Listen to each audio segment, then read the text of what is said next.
UDISE plus portal में progression activity कैसे करें, या कहें कि छात्रों की जो क्लास है इसे कैसे अपडेट करें। जैसे कि हमें पता है कि यूडाइस प्लस पोर्टल पर हम प्रतिवर्ष काफ़ी सारे कार्य करते हैं, जिसमें सबसे पहला जो काम हम करते हैं छात्रों की क्लास अपडेट करने का। और छात्रों की जो क्लास है इसे हम प्रोग्रेशन एक्टिविटी मॉड्यूल के माध्यम से करते हैं, जिसमें हम छात्रों की लास्ट एकेडमिक ईयर की जो डिटेल है, जैसे छात्र का रिजल्ट क्या है, वो कितने दिन साला आया और वर्तमान में अब वो किस कक्षा में किस सेक्शन में आ चुका है, इस प्रकार की जो जानकारी है हम प्रोग्रेशन एक्टिविटी मॉड्यूल के माध्यम से दर्ज करते हैं। और इतनी जानकारी सभी कक्षाओं के सभी छात्रों की अपडेट कर देने के बाद ही हम अगला जो कार्य है यूडाइस प्लस पोर्टल पर वो कर पाते हैं। तो आइए समझते हैं कि प्रोग्रेशन एक्टिविटी में जो क्लास अपडेट करना होता है वो किस प्रकार से हम करें। इसमें हम लॉगिन से लेकर क्लास अपडेट करने तक की पूरी प्रोसेस देखेंगे। तो इसके लिए सबसे पहले हमें करना क्या है, आप अपने मोबाइल में या फिर कंप्यूटर लैपटॉप में किसी भी ब्राउज़र को आपको ओपन करना है और इसमें यूडाइस प्लस पोर्टल को आपको ओपन कर लेना है। यूडाइस प्लस पोर्टल ओपन करने के लिए एड्रेस बार में आप टाइप करें udisplus.gov.in, इतना टाइप करके इसे सर्च कर लें। जैसे हम सर्च करेंगे हम पोर्टल के होम पेज पर आएंगे, जहां लॉगिन करने के लिए आप देखेंगे कि लॉगिन फॉर ऑल मॉड्यूल्स लिखा हुआ है। आपको सिंपली इस पर क्लिक करना है। जैसे हम क्लिक करते हैं हमें अब स्टेट सेलेक्ट करना होगा, तो आपका जो भी स्टेट हो वो सिलेक्ट करें और गो पर क्लिक कर दें। अब जैसे हम गो पर क्लिक करेंगे तो यहाँ पर आप देख सकते हैं लॉगिन करने के काफ़ी सारे ऑप्शन दिए गए हैं।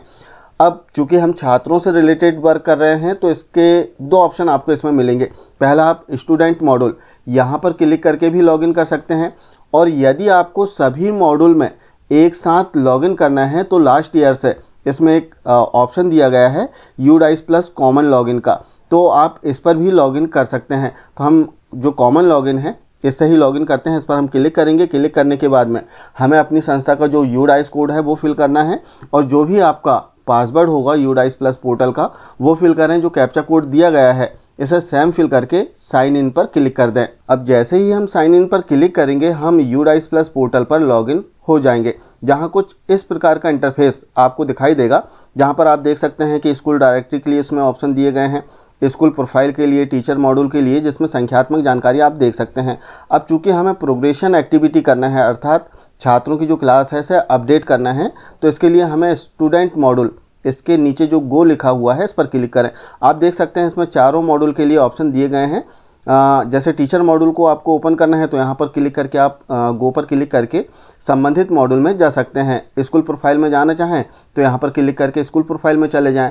चूँकि हमें स्टूडेंट मॉड्यूल पर जाना है तो हम यहाँ पर गो पर क्लिक करते हैं। जैसे ही हम गो पर क्लिक करेंगे एक नई टैब में स्टूडेंट मॉड्यूल आपका ओपन हो जाएगा। अब यहाँ पर आप देख सकते हैं लिखा हुआ है कि जो करंट एकेडमिक ईयर है 2026-27 इसके लिए ऑप्शन ओपन हो चुके हैं। आप 2026-27 के लिए वर्क कर सकते हैं। आप चाहें तो यहाँ से लैंग्वेज भी चेंज कर सकते हैं। यहाँ पर आपको दो लैंग्वेज मिलेगी, इंग्लिश और हिंदी, तो आप जिस लैंग्वेज में देखना चाहें यहाँ से लैंग्वेज चेंज कर सकते हैं। अब हमें प्रोग्रेशन एक्टिविटी के लिए 2026-27 जो रेड बॉक्स दिया गया है इस पर क्लिक कर देना है। क्लिक करते ही आप यहाँ पर देखेंगे कि अपार आईडी डिटेल के लिए ऑप्शन दिए गए हैं। साथ ही जो एमबीओ स्टेटस है वो भी आप यहाँ पर क्लिक करके देख सकते हैं। इसे आपको क्लोज कर देना है। यदि देखना तो आप देख सकते हैं। इसके बाद में स्कूल की जो इन्फॉर्मेशन आएगी वो आप यहाँ से रीड कर सकते हैं। अब हमें सबसे पहला वर्क यूडाइस प्लस पोर्टल पर प्रतिवर्ष जो हमें करना होता है, सबसे पहला जो कार्य करना है वो है प्रोग्रेशन एक्टिविटी का। तो प्रोग्रेशन एक्टिविटी के लिए आप देखेंगे कि यहाँ लेफ़्ट साइड में काफ़ी सारे ऑप्शन दिए गए हैं। पहला ऑप्शन आपको स्कूल डैशबोर्ड का मिल जाएगा, जहाँ पर आप देख सकते हैं क्लास वाइज वर्तमान जो सत्र है उसमें कितने छात्र हैं वो यहाँ पर देख पाएंगे। क्योंकि हमने प्रोग्रेशन एक्टिविटी अभी नहीं किया है तो यहाँ पर कोई भी जो संख्यात्मक जानकारी है वो नहीं आ रही है। अब यहाँ पर आप देखेंगे कि लेफ़्ट साइड में आपको काफ़ी सारे ऑप्शन देखने के लिए मिलेंगे, जिसमें पहला ऑप्शन स्कूल डैशबोर्ड का है। स्क्रीन को नीचे स्क्रॉल करने पर आप देखेंगे कि इसमें प्रोग्रेशन एक्टिविटी का भी एक ऑप्शन मिलेगा, जो कि आपको स्टूडेंट मूवमेंट एंड प्रोग्रेशन, यहाँ पर जैसे आप क्लिक करते हैं तो इसमें ऑप्शन आएगा पहला ही प्रोग्रेशन एक्टिविटी का। तो आपको इसे ओपन करना है। जैसे हम प्रोग्रेशन एक्टिविटी को क्लिक करेंगे, क्लिक करने के बाद में आप देख सकते हैं प्रोग्रेशन मॉड्यूल ओपन हो गया है। सिंपली आपको गो पर क्लिक करना है। जैसे हम गो पर क्लिक करते हैं तो यहाँ पर अब आपको क्लास सेलेक्ट करना है और सेक्शन सेलेक्ट करके गो पर क्लिक कर देना है। आपको ध्यान रखना है प्रोग्रेशन एक्टिविटी में सिंपल सभी छात्रों की जो क्लास है वो अपडेट करना होता है, सभी छात्रों की सभी कक्षाओं के छात्रों की। तो यहाँ से एक एक कक्षा आपको सेलेक्ट कर लेना है। जैसे कक्षा 1 आपने सेलेक्ट किया और यहाँ से आपको सेक्शन सेलेक्ट करना है और गो पर क्लिक कर देना है। जैसे हम गो पर क्लिक करेंगे तो संबंधित कक्षा में जितने छात्र हैं उन सभी छात्रों के नाम नीचे आ जाएंगे। अब प्रोग्रेशन एक्टिविटी के लिए आपको करना क्या है, यहाँ पर सबसे पहले दिया गया है प्रोग्रेशन स्टेटस। यहाँ पर आपको बताना है कि छात्र का जो रिजल्ट स्टेटस है वो क्या है, प्रमोट है एग्जामिनेशन के थ्रू, या फिर नॉट प्रमोट है, रिपीटर है, फेल हो गया है, या फिर प्रमोटेड है विदाउट एग्जामिनेशन के। तो जनरली इसमें पहला ऑप्शन आता है, आप देख लें छात्र के आधार पर जो भी ऑप्शन सुटेबल हो वो आप यहाँ पर सेलेक्ट करें। इसके बाद में मार्क्स इन परसेंटेज, छात्र का परसेंट कितना है वो आपको यहाँ पर बताना होगा परसेंटेज में। इसके बाद में number of days school attendant, तो यहाँ पर छात्र कितने दिन उपस्थित रहा लास्ट एकेडमिक ईयर में, पिछला जो शैक्षणिक सत्र था उसमें कितने दिन उपस्थित रहा वो आपको यहाँ पर लिख देना है। इसके बाद में स्कूलिंग स्टेटस, यहाँ पर ध्यान से आपको जो स्कूल का स्टेटस है वो सिलेक्ट करना है। 2 ऑप्शन आपको मिलेंगे, स्टडिंग इन सेम स्कूल, छात्र जो है आपकी ही शाला में अध्ययनरत है इस सत्र में भी, तब आपको पहला जो ऑप्शन है इसे सेलेक्ट कर लेना है। और यदि छात्र किसी अन्य स्कूल में चला गया है, आपने टीसी जारी कर दिया है ऑफलाइन, तब आपको जो सेकंड ऑप्शन है इसे सेलेक्ट कर लेना है। जैसे हम सेलेक्ट करेंगे सेकंड ऑप्शन तो छात्र की जो ऑनलाइन टीसी है वो यहाँ से जारी हो जाएगी और छात्र आपके ड्रॉप बॉक्स में चला जाएगा, जो कि अन्य स्कूल वाले इंपोर्ट कर सकते हैं ऐसे छात्रों को।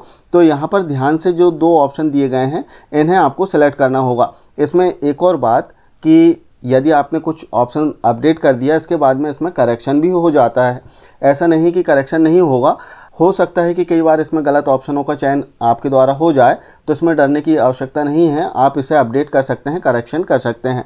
तो छात्र हमारी ही शाला में अध्ययनरत है तो पहला ऑप्शन हम सेलेक्ट करेंगे। इसके बाद में जैसे ही हमने यहाँ पर जो प्रमोशन वाला ऑप्शन सेलेक्ट किया तो आप देख सकते हैं कि छात्र की जो क्लास है अगली कक्षा वो यहाँ पर ऑटोमेटिक आ जाएगी, केवल आपको सेक्शन यहाँ पर बताना होगा। सेक्शन जो है मैंडेटरी है, आपको अनिवार्य रूप से सिलेक्ट करना है। इसके बाद में सिंपली आपको अपडेट पर क्लिक कर देना है। जैसे ही हम अपडेट पर क्लिक करेंगे तो यहाँ पर student details has been updated successfully का मैसेज आ जाएगा, आपको ओके कर देना है। तो इस प्रकार से एक छात्र की जो डिटेल है वो अपडेट हुई है, जहाँ पर आप देख सकते हैं डन लिखा हुआ आ गया है। अब इसी प्रकार आपको सभी छात्रों की जो जानकारी है वो इसमें अपडेट कर लेना है। जैसे आप देख सकते हैं यहाँ पर स्टेटस पेंडिंग आ रहा है क्योंकि हमने इसे अपडेट नहीं किया है। तो आपको सभी कक्षाओं के सभी छात्रों की जो जानकारी है वो इसमें अपडेट कर लेना है। तो हम जानकारी को अपडेट करते हैं और इसके बाद में क्या करना है वो बताएंगे। तो हमने सभी छात्रों की जो डिटेल है इसे अपडेट कर दिया। सभी छात्रों की तात्पर्य एक कक्षा के सभी छात्रों की, कक्षा 1 हमने सेलेक्ट किया था, उस कक्षा में जितने भी छात्र थे उन सभी की डिटेल हमने अपडेट कर दिया। आप स्टेटस देख सकते हैं डन लिखा हुआ आ रहा है। अब इसके बाद में आपको स्क्रीन को नीचे स्क्रॉल करना है और यहाँ पर फाइनलाइज करना है। जैसे आप देख सकते हैं फाइनलाइज लिखा हुआ है, सिंपली आपको इस पर क्लिक करना है। ध्यान देने वाली बात कि सभी कक्षा के लिए आपको फाइनलाइज करना अनिवार्य होगा, तभी आप लास्ट में फाइनलाइज कर पाएंगे। तो हम कक्षा 1 के लिए फाइनलाइज कर देते हैं। जैसे हमने फाइनलाइज पर क्लिक किया तो यहाँ पर एक मैसेज आएगा जिसमें आप समरी देख सकते हैं कि संबंधित क्लास में कुल कितने छात्र थे, कितने छात्रों की डिटेल आपने अपडेट कर दिया है, कितने प्रमोटेड हैं, नॉट प्रमोटेड कितने हैं, टीसी कितनी जारी हुई है, वो सारी डिटेल यहाँ पर आ जाएगी। आप इसे अच्छे से देख लें और कंफर्म होने के बाद में कंफर्म का जो बटन है इस पर क्लिक कर दें। जैसे हम क्लिक करेंगे तो यहाँ पर progression activity of all students of class, जिस क्लास को आपने सेलेक्ट किया है वो क्लास आएगी, सेक्शन आएगा हैज़ बीन सक्सेसफुली कंप्लीटेड। तो यहाँ पर मैसेज आ गया है कि संबंधित कक्षा के इस सेक्शन के सभी छात्रों की जो डिटेल है वो अपडेट हो चुकी है, आपको ओके कर देना है। अब इसी प्रकार आपको सभी कक्षाओं के छात्रों की डिटेल अपडेट कर देना है। अब यहाँ पर ध्यान देने वाली बात कि जो भी आपकी शाला में अंतिम कक्षा होगी, जैसे यहाँ पर जो हमारी अंतिम कक्षा है वो कक्षा 5, इसकी डिटेल कैसे अपडेट करना है इसे भी देख लेते हैं। अंतिम कक्षा के छात्रों के लिए आपको अंतिम कक्षा सेलेक्ट करना है, सेक्शन सेलेक्ट करना है और गो पर क्लिक करना है। जैसे हम गो पर क्लिक करेंगे तो उस कक्षा के जितने छात्र हैं उन सभी के नाम आ जाएंगे। अब रिजल्ट अपडेट करने के लिए जो सावधानी रखना है वो समझते हैं। जैसे यहाँ पर छात्र पास हो गया, प्रमोट हो चुका है एग्जामिनेशन के थ्रू, तो पहला ऑप्शन सेलेक्ट कर लें। इसका जो परसेंटेज है वो आपको यहाँ पर सावधानी से रिजल्ट शीट से देख के फिल करना है। कितने दिन छात्र उपस्थित रहा आपकी शाला में लास्ट एकेडमिक ईयर में, वो दिनों की संख्या फिल करना है। और यहाँ पर जैसे हम क्लिक करते हैं तो आप देख सकते हैं कि left school with TC, already इसमें ऑप्शन आएगा, एक ही ऑप्शन आएगा लास्ट क्लास के छात्रों के लिए, क्योंकि इसके बाद में जो अगली कक्षा है वो आपकी शाला में नहीं होगी। तो आपको इस ऑप्शन का चयन कर लेना है और अगला जो ऑप्शन है वो आपको फ्रीज मिलेगा। इसमें क्लास और सेक्शन कुछ भी सिलेक्ट नहीं करना है, सिंपली अपडेट पर क्लिक कर देना है। अपडेट पर क्लिक करने के बाद में ओके कर दें, सक्सेसफुली डन का मैसेज आएगा। इस प्रकार से सभी छात्रों की डिटेल आपको अपडेट कर देना है और लास्ट में फाइनलाइज करना है। फाइनलाइज ध्यान रखें कि सभी कक्षाओं के लिए आपको अलग अलग फाइनलाइज करना होगा। जब तक आप क्लास वाइज फाइनलाइज नहीं करेंगे फाइनल फाइनलाइज नहीं होगा। हमने क्लास वाइज सभी छात्रों की जो डिटेल है इसे अपडेट कर दिया और क्लास वाइज फाइनलाइज्ड भी कर दिया। अब हमें करना क्या है, फिर से जो प्रोग्रेशन एक्टिविटी है इसमें जाना है।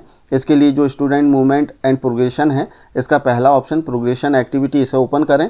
यहाँ पर आप काफ़ी सारे ऑप्शन देख सकते हैं। हमें फाइनलाइज्ड प्रोग्रेशन करना है। आप देख सकते हैं चौथा ऑप्शन दिया गया है, इस पर क्लिक कर दें।